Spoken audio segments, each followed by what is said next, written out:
D'abord, je tiens à remercier le public qui a entonné la Marseillaise 2 fois. Donc ça m'a galvanisé, ça m'a mis la chair de poule et ça m'a poussé à essayer de trouver le chaos. J'ai presque trouvé le chaos et j'ai pris la soumission.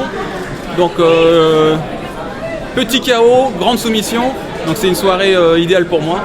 Je remercie d'ailleurs tous mes sponsors, Oco, les Chocolats Bona, Connect et OVO. Je les oublie pas, ils m'ont soutenu. Donc ça peut faire marrer que je les cite à chaque fois, mais sans eux, j'aurais pu moins m'entraîner grâce à l'apport financier qu'ils m'apportent.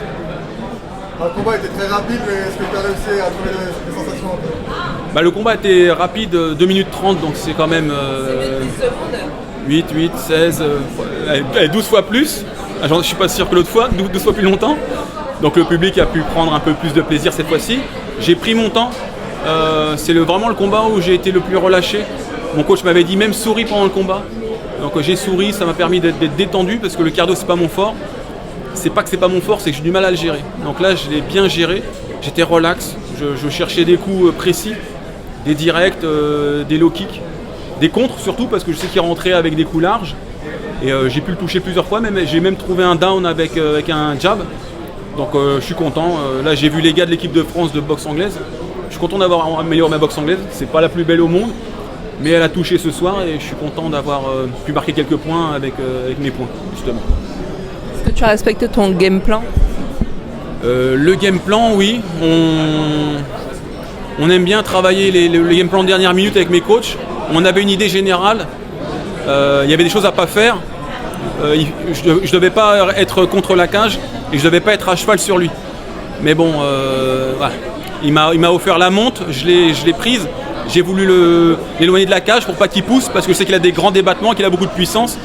Mais il a fait la même erreur que Mirko Krokop contre Nogueira. Il m'a poussé en gardant le bras tendu. Et à ce moment-là, contre un mec du Jiu-Jitsu, c'est presque un cadeau.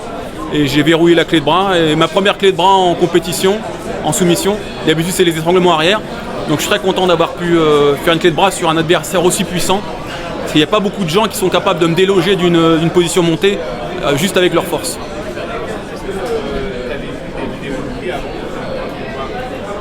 Oui, bien sûr, maintenant il y a beaucoup de vidéos qui tournent sur chaque combattant. Donc j'avais ma petite feuille, j'ai regardé, il met que des front kicks et que des coups de poing larges. Donc j'avais un travail à faire à la fois en direct pour mes poings et un travail d'esquive avec mes jambes. Donc juste ces petits déplacements, ça le mettait dans le vent et ensuite j'ai cherché à lui mettre la pression physique, juste en avançant vers lui, en étant précis. Et j'ai vu qu'il était un peu en panique et c'est à ce moment-là que le combat a changé de physionomie quand on est rentré en clinch. Et j'ai pu prendre un beau clinch de boxe taille et lui ouvrir l'arcade avec un bon coup de genou.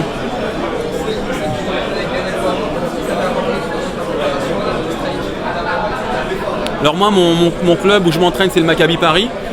Je suis allé dans le sud pour kiffer avec Benoît Saint-Denis, la Team Warin. Leur travail, il est holistique, donc ils font un travail à la fois en pied-point, sol et lutte. Ils ne séparent pas les compartiments et c'est ça qui est très important et qui m'a aidé ce soir. Passer en percussion à la lutte et mixer le tout, c'est ça que la Team Warin m'apporte parce qu'au Maccabi, je fais ou de l'anglaise, ou de la lutte, ou du grappling. Tu disais vouloir être challengé. Est-ce que tu as été challengé dans ce combat ? Le challenge, c'est moi-même qui me l'impose en fait, c'est pas forcément l'adversaire. C'est combattre avec élégance et être précis quand je combats. Donc la victoire en elle-même, c'est pas le plus important, même si elle est fondamentale. Le plus important, c'est une belle victoire, avec des gestes beaux qui reflètent un travail en amont spécifique. Le public adore le MMA.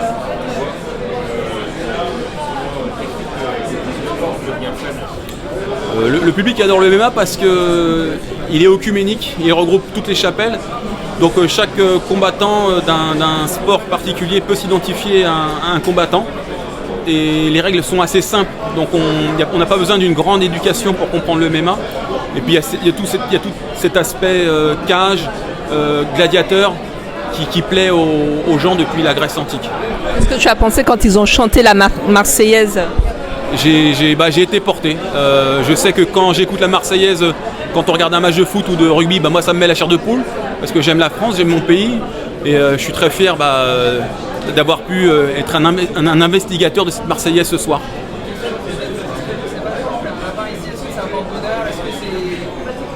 Alors déjà, c'est pas un lapin, tu n'es pas un garçon de la campagne, c'est un cochon d'Inde. Il s'appelle Julien, maintenant il est assez connu, parce que je le mets souvent en avant dans mes vidéos sur Instagram. N'hésitez pas à me suivre d'ailleurs sur Greg MMA sur Instagram. Voilà, c'est mon porte-bonheur, c'est ma chérie qui me l'a offert et voilà, c'est mon sauce. Ça veut dire mon associé chez les jeunes. J'essaye de rester jeune. Là, il y avait Ibra TV qui te regardait ce soir. On sait que techniquement, il y a un match qui va se faire entre vous deux. Est-ce que tu as profité de ce dernier combat pour lui mettre un peu la pression? Ibra TV, il n'a pas besoin qu'on lui mette la pression. Je pense qu'on se la met tout seul, lui comme moi. On a beaucoup à perdre sur ce combat, notre réputation. Je sais que l'ayant battu en lutte il y a 4-5 ans, je suis sûr qu'il a toujours en travers de la gorge, parce que la lutte, c'est pas mon point fort, c'est le sien. Et là, on veut en découdre, et c'est, je pense, un combat où il y a beaucoup d'intensité émotionnelle, et c'est ça qui va plaire au public. Il y a une histoire entre nous, c'est le youtubeur sport de combat numéro 1 avec moi, donc ce combat, ça va faire des étincelles, et on va remplir Bercy avec ce combat, j'en suis sûr. Greg, on a vu que tu as pris énormément de plaisir au sol et notamment tu essaies de galvaniser le public. Est-ce que c'était ta plus belle victoire selon toi? Parce qu'elle s'est déroulée notamment au centre de Paris aussi. Alors il y a le lieu effectivement qui rend la victoire plus satisfaisante. Ce qui me satisfait surtout, c'est d'avoir dominé mon adversaire dans tous les compartiments, soit en boxe, en lutte et au sol. Et c'est une belle performance ce soir. Il était sur une victoire contre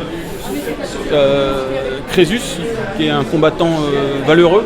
Donc voilà, je suis content de l'avoir battu assez rapidement et avec la manière. Le fait que tu t'entraînes avec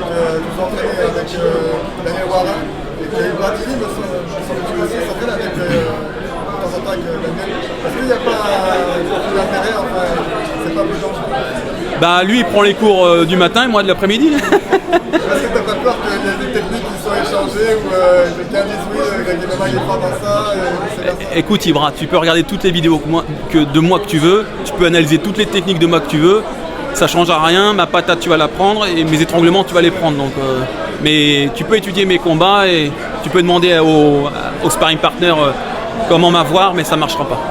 Tu as entraîné aussi avec Benoît Saint-Denis, qu'est-ce qu'il t'a apporté? Benoît Saint-Denis, il m'apporte la rigueur dans le placement, c'est un très grand technicien. On sait que son point fort c'est le mental, mais peu de gens sont au fait de sa haute technicité, que ce soit avec les poings, la lutte et le sol. C'est vraiment un athlète complet et c'est un grand honneur pour moi de pouvoir m'entraîner à ses côtés.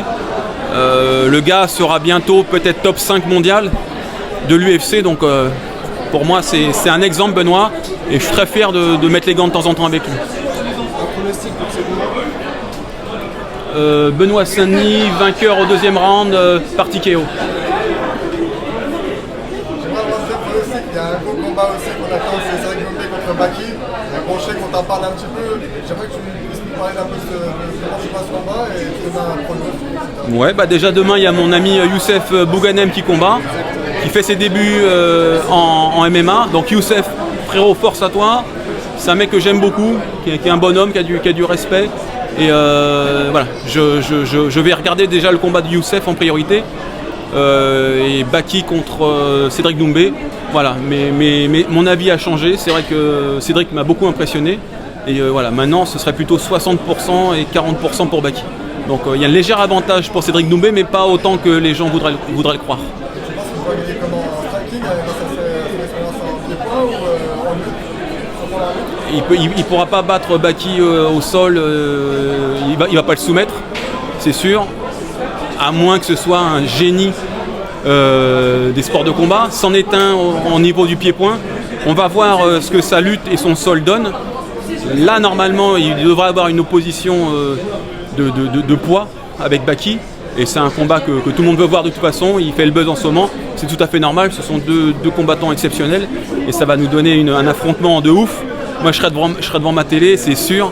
Et je vais prendre mon popcorn et me délecter d'un show médiatique aussi satisfaisant. Merci à vous et bonne soirée à vous.